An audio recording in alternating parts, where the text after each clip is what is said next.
Anak, umaga na oh. Gising ka pa din? Oo, Nay. Bukas na kasi yung thesis defense namin. Kailangan ko reviewin yung mga papel namin eh. Hay naku, baka magkasakit ka na niyan ha. Bahala na, Nay. Last naman na to. Sana makapasa na kami. Good luck anak ha, galingan nyo.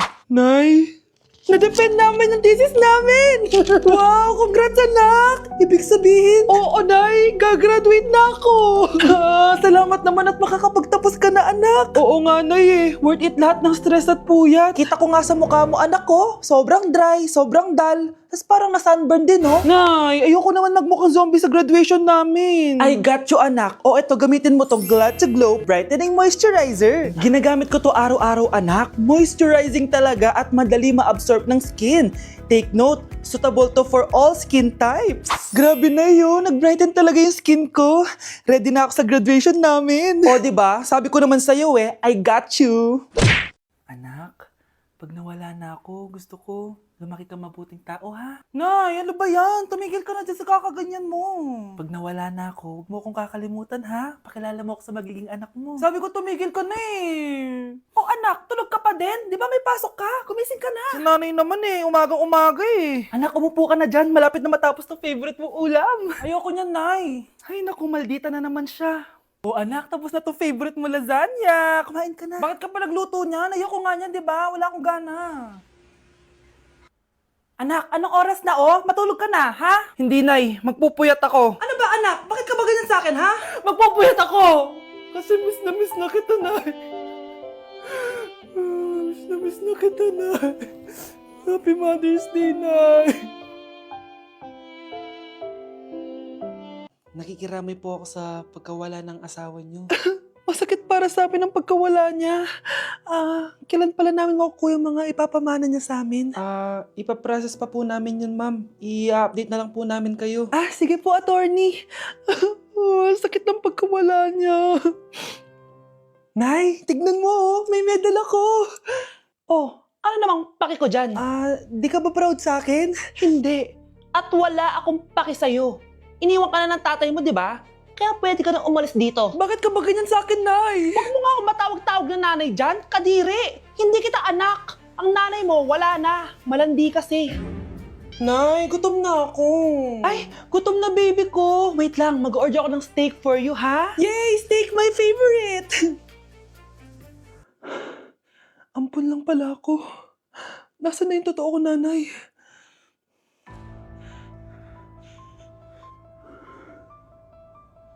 Tulog sila.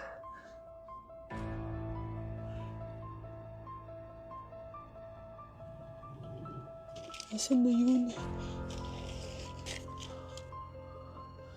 Ito ba si nanay? Sino ba ito tumatawag na to? Muntik na yun. Attorney? Hello, ma'am. May update na po sa ipapamana ng namatay niyo pong asawa. Sige. Punta ka dito sa bahay. Sa wakas, ito na yung araw na pinakahihintay ko. Hoy, ikaw! Pag dumating dito si attorney, magtago ka. Hindi niya pwedeng malaman na may isa pang anak ang asawa ko. Sige po. Ma'am, nakuha na po namin yung last will and testament ng asawa niyo. Ang nakasulat po dito ay, ang 50% ng kayamanan niya ay mapupunta po sa inyo. Ha? Mali ata yan, attorney. Dapat 100% ang mapupuntang kayamanan niya sa amin. Kami lang ang pamilya niya eh. Bali ma'am, ang nakasulat po kasi dito ay ang isang 50% po ay mapupunta sa isa niyang anak. Ano? Baka yan yung isa naming anak na nawala. Oo, sa amin na lang yan. Ako! Ako ang isa pang anak ni Ramon. Hala! Iba na section ko? Saan yung section 1? Punta ako dito. Ito na ba yung section 1? Good afternoon, everyone, especially to all of the panelists, advisors, and especially to our co-researchers who attend this virtual conversation. So, good afternoon, everyone. Nakamatay ng dahil sa iyo, ma'am. Ibig sabihin po nito ay kabayanihan ng mga Pilipino na isinakripisyo ang kanilang buhay para sa kalayaan ng ating bansang Pilipinas. Huwag lang tayo puro salita! Dapat ipinapakita din natin sa ating ginagawa! Ikaw, bago ka lang dito, di ba? What is the biggest mistake? Ma'am, the biggest beef stick. Anong beef steak, ha? Alis na ako dito.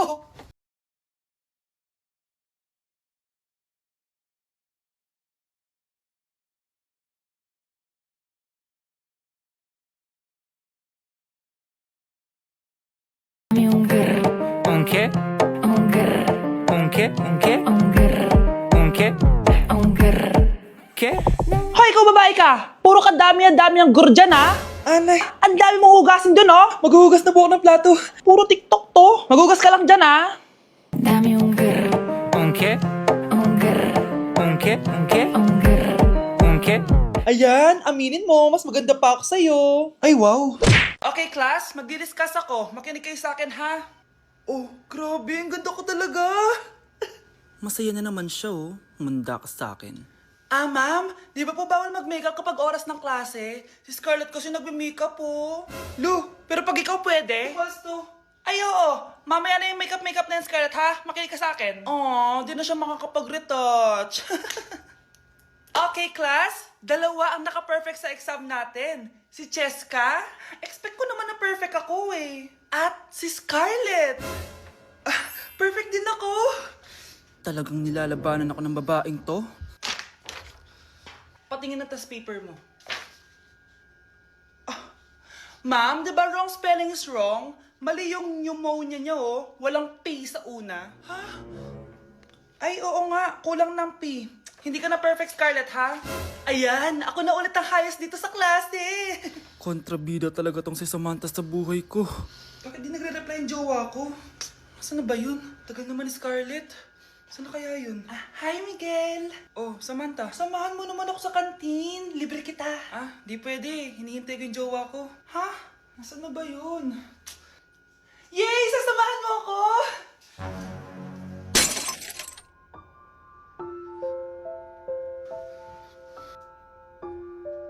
Ha? Wala naman ako sinabi! Scarlett? Mainis ka lang. Dapat lang sa'yo. Lahat na lang kinukuha sa akin ni Samantha. Ibubunyag ko na yung sikreto ng pamilya niyo. Okay, class. Mag-a-announce ako ng scores. Scarlett, 20/20 ka. Yes, perfect. Pero -5 ka na kasi. Ganyan yung tsura mo. Ano? Cheska, 15/20 ka lang. Hala, hindi siya perfect. Pero dahil may face card ka, +5 ka sa akin, kaya perfect ka na. Akala ko din ako perfect eh. Face card never decline. Bakit may plus points yung pagiging face card ni Cheska? Tapos ako may minus? Porket ganito yung tsura ko? Pinagpuyatan ko yung exam na yan. Oops, may bitter dito. Hindi mo naman kasi magigets yun kasi wala ka nun. Hi ate, pabili ako ng kwek-kwek. Nakikita mo ba tong pila na to? Pumila ka! Ay, sorry. Sige, pipila ako. Ate, isa nga pong kwek-kwek. O eto be, libre na lang yan para sa'yo. Thank you ate, you're the best. Ano yun? Ako pinapila mo tapos si Cheska di na pumila. Hindi mo ba alam na VIP dito ang may face card? Bakit? Meron ka ba nun? Face card pa lang gusto nyo ha. Bibigyan ko kayo ng face card. Okay class, mag-exam tayo. Cheska, exempted ka na sa exam kasi may face card ka. Good luck guys ha, huwag niyo masyadong galingan. Ma'am, exempted din ba ako? Unke? Scarlett? Unke? Unke? Grabe ang face card. Exempted ka na rin, Scarlett. Thank you, ma'am. Ako lang dapat ang face card dito sa room. Ako ang tunay na face card. Nasa Japan pa rin ako at titikim tayo ng Japanese convenience store food part 2. Hulaan nyo guys kung nasan ako. Walang-wala na ito sa Pilipinas, promise. Hindi talaga pwedeng wala akong mabili tuwing pupunta ako dito sa Family Mart. Tignan nyo naman, parang lahat gusto mong itry, di ba? Guys, may nakita ako. Parang may ganito ako. Okay pa ba to? Parang panis na. Add to cart. Guys, mukhang masarap to. Oh. Add to cart natin to. Guys, nakita ko kanina daming Japanese na kumakain nito. So, add to cart natin to. Guys, parang masarap din to, oh. Famichiki. Add to cart.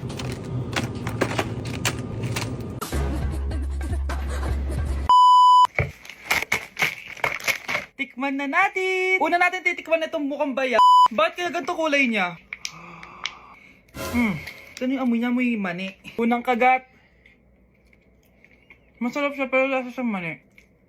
Okay. Masarap siya. Sarap siya. 7 out of 10 to. Next natin tong Famichiki. Tignan nyo guys, grabe. Walang buto to ah. The best! Pupunta talaga ako ng Japan para lang dito. Buhay ko out of 10 to guys. Next, mag-drinks muna tayo. Sarap. Wala akong masabi. Ang sarap niya. 10 out of 10 to sa akin. Ang daming Japanese na kumakain nito kanina. So, try na natin kung masarap ba talaga. Yung natikman. Parang siya marshmallow. Ayos din yan. Masarap siya pero medyo matamis siya. Mahilig sa matamis. Sarap! Okay. Next natin itong palaging kinakain ni Honey Bunch. So para siyang pandesal na may feeling sa loob. Dami pala niya. May laman siya guys. You know? Masarap siya pero wala siyang lasa. O yun naman, magko-comment na naman masarap pero walang lasa eh. I'll give it 7 out of 10. Next natin tong parang mushroom na parang chocolate din. Next natin tong ganito yung itsura niya.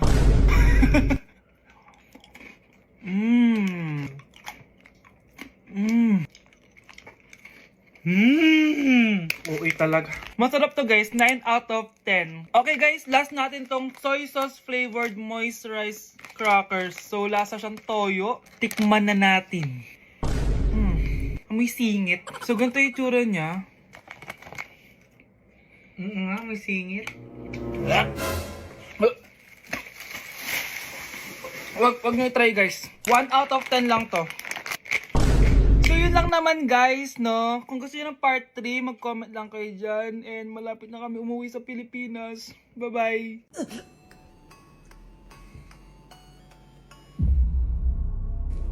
Isa ka na din katulad ko, anak. Anong ginawa mo sa akin, Nay? Kakaiba yung nararamdaman ko. Gusto mo malaman ang totoo, di ba? Isa akong diwata mula sa mundo ng Encantasia.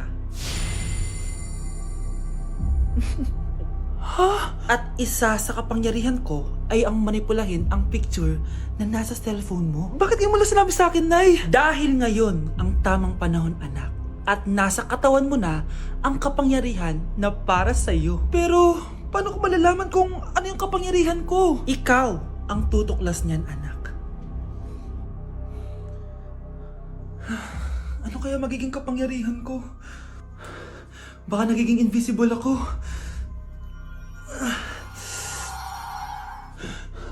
Hindi ako nawala. Baka kaya ko magpalutang ng gamit.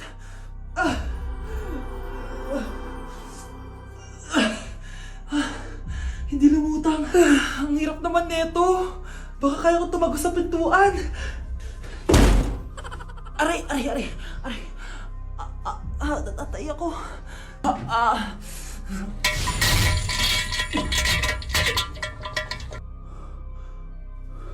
Ano yun?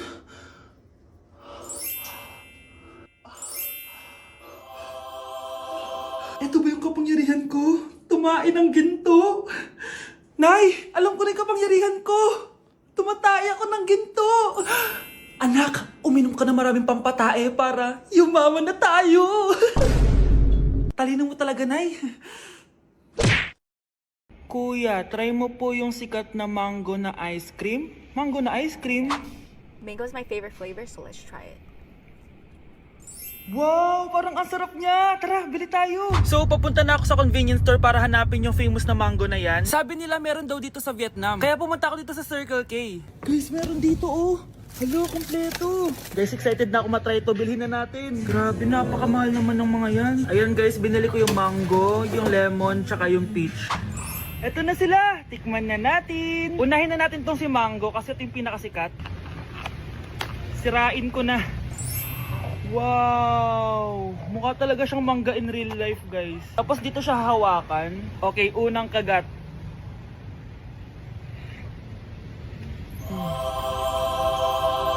Ang sarap na. Lasa talaga siyang mangga, promise, na may konting gatas. Medyo maasim din siya na onte. 10 out of 10 to sa akin, guys. Okay, next naman itong peach. Mukha siyang puwet ng bata, oh. Okay, kagatin na natin. Ang nostalgic ng lasa niya. Nangingilo ako guys, sobrang lamig. Pero ang sarap niya, hindi siya sobrang asim, hindi rin siya sobrang tamis. Like, sobrang sakto lang talaga. For me, 9.5 out of 10 to. Okay, last, etong lemon. Wow, mukha talaga siyang lemon, no? Okay, unang kagat.